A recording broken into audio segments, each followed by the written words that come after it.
In the opinion of His Majesty's government, the time has come for responsibility for the governance of India to pass into the hands of its people.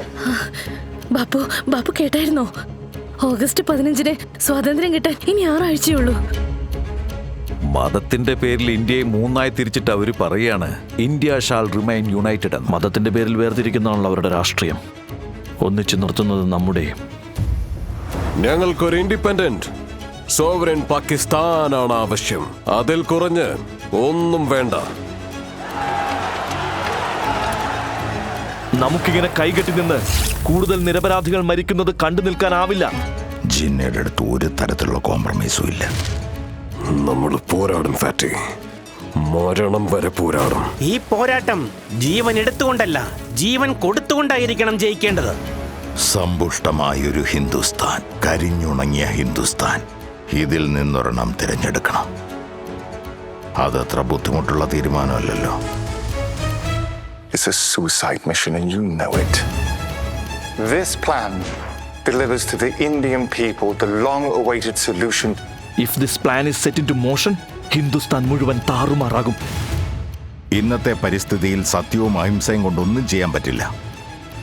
കോൺഗ്രസിന് വേണ്ടത് യുദ്ധമാണെങ്കിൽ ഞങ്ങൾ വേണ്ടെന്ന് പറയില്ല. സമാധാനം കടമയാണ് നിങ്ങളുടെയും ഞങ്ങളുടെയും. പക്ഷെ നിങ്ങൾ യുദ്ധമാണ് തെരഞ്ഞെടുക്കുന്നത്. Another day in the madhouse. Bapu ഒരിക്കലും ഷർട്ട് ഇടാറില്ല.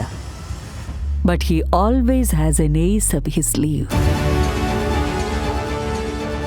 ഇപ്പോ അവരുടെ രാഷ്ട്രീയവും നമ്മുടെ സത്യവും തമ്മിൽ ഏറ്റുമുട്ടാനുള്ള സമയമായി. After 3 centuries of divide and rule, you will leave us at fragment and quit. ഒരു തവണ ഈ അതിർത്തി വന്നു കഴിഞ്ഞാൽ പിന്നീടത് മാറ്റാൻ കഴിയില്ല.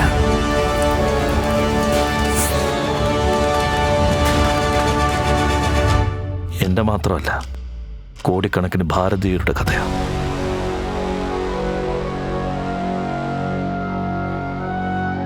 കാണൂ ഫ്രീഡം അറ്റ് മിഡ്നൈറ്റ്, നവംബർ 15 മുതൽ സോണി ലിവിൽ മാത്രം.